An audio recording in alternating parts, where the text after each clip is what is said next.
my opinion, that you do not really understand the concept of banking. All the banks are broke. Bank Santander, Deutsche Bank, Royal Bank of Scotland, they're all broke.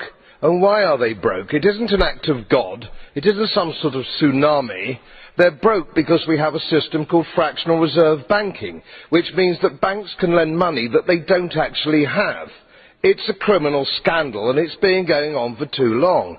To add to that problem, you have moral hazard, a very significant moral hazard from the political sphere. And most of the problem starts in politics and central banks, which are part of the same political system. We have counterfeiting, sometimes called quantitative easing, but counterfeiting by any other name. The artificial printing of money, which if any ordinary person did, they'd go to prison for a very long time.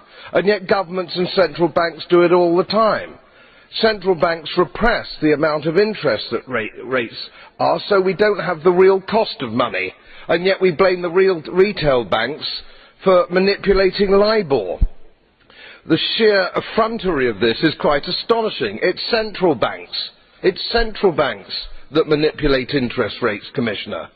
And plus, underneath all this, we talk loosely, in a rather cavalier fashion, do we not, about deposit guarantees.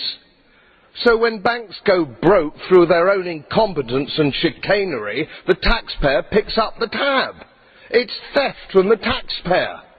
And until we start sending bankers, and I include central bankers and politicians, to prison for this outrage, it will continue.